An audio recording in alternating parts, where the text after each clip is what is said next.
Good morning. You're Zully Valencia. Right from the start, the judge sets the tone, calm, composed, but unmistakably in control.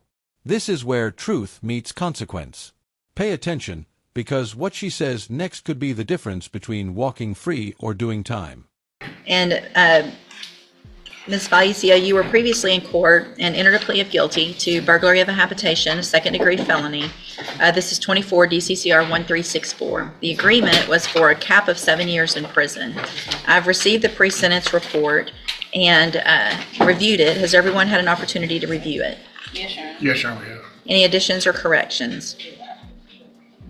I've reviewed the PSI with Zuli. I know that obviously her version, the court has questions about that, and so I would allow her to address that if she does wish to move forward in hopes of obviously us arguing for the probation.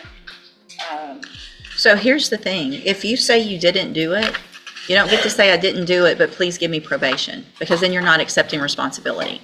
So either you did it, what they charged you with, or you didn't.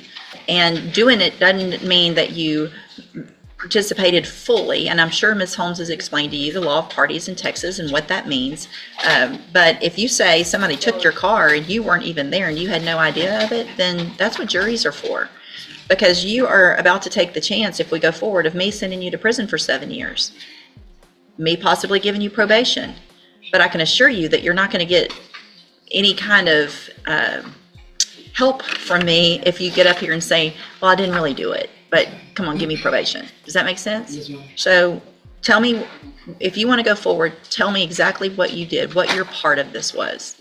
I was aware of what my car was going to be used for. I didn't participate in the act, but I knew. So you didn't drive your car? No, I did not. I did not drive it at the scene where it happened. Mr. Nichols, it appears that the... If I'm explaining myself.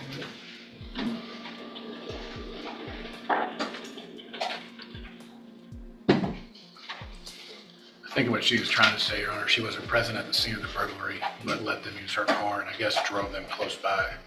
Because we know she was pulled over driving that vehicle on the way. I mean, there's cameras from Lieutenant Hudson's cameras that confirm that you were driving when you were stopped. Yes. With the other guy seated in the front seat. I was in town when it happened, but I was not at the scene. So yeah. So when did he get in your car? When they brought it to the crime scene, but I was not at the crime scene. I'm very confused. So she drove here to Groves. She drove into town. She was aware of what was going to happen.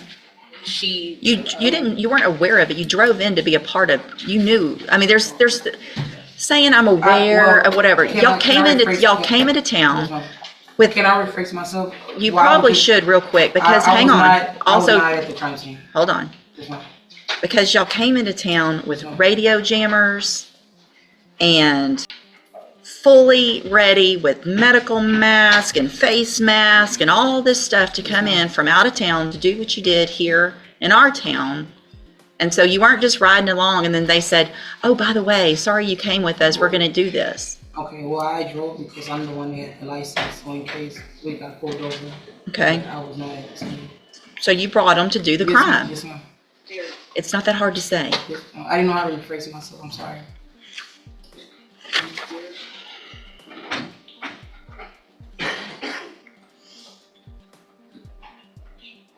All right. Ms. Holmes, go ahead with the argument. Yes, Sharon. She does not have an extensive criminal history. As you can see, there is one prior, looks like a theft of property, which she received 6 months state jail. And then there was a federal case as well back in 2020. Ms. Zuli is currently employed and working. She would like the opportunity to continue that with probation.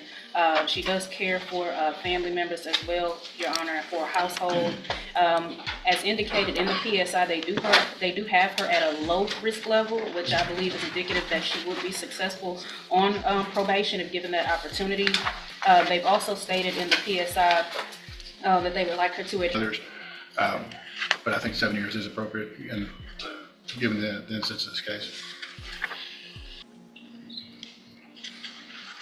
How'd y'all pick this person? Sorry. How did y'all pick this house, this person, to come in?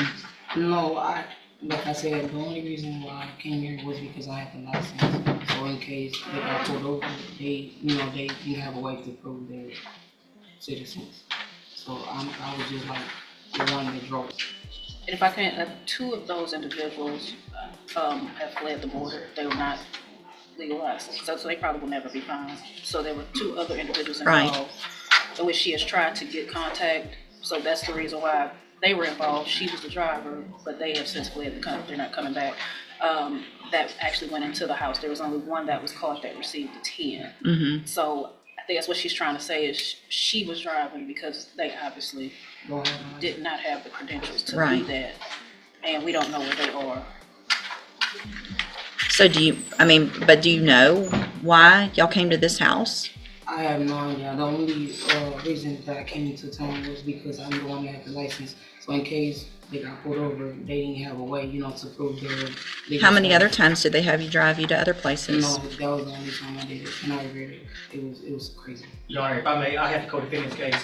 The victim in this particular instance was a local business owner, owned a donut shop. They also owned a donut shop in forgive me if I'm off on this the exact city, I think somewhere in Humble, or nearby in Humble. That business, their home in that city was also burglarized. Right. So, right. Thank you, I Mr. cannot show you I was not involved in it. Defense Attorney Holmes delivers a strong appeal, portraying Zully as remorseful, stable, and ready for redemption.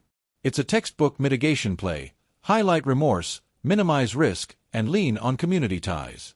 But the real question is, can genuine regret outweigh calculated intent? The situation that had to do with them. It was just a one-time thing. How did you know these guys? Well, basically, one is my barber. The one that is doing time, he's my barber. He's your brother? Barber. Yes. What about the other 2 that took No, off? I never knew them.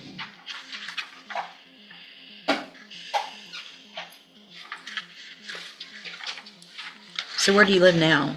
I live in Houston, Texas. Yeah, Houston. Do you work? It's Where- 50 hours a week. For what? For who? It's integral. It's basically for the state. I get paid $25 an hour. To do what? I'm sorry. I don't know how to describe it. It's like solar panels. It's for the state. Okay. I have evidence as well. You have what? Evidence that I'm working there. Okay. Before that, I was working at a car wash, but they offered me more there.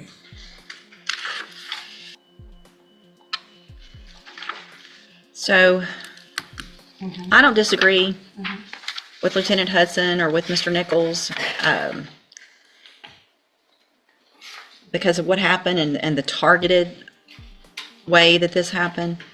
It does appear that the guys were probably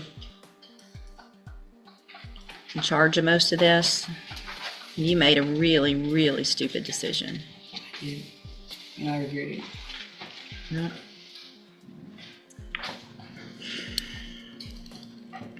All right, what I'm inclined to do, because what you're charged with is a second-degree felony. So the range of punishment is up to 20 years if you went to jury, or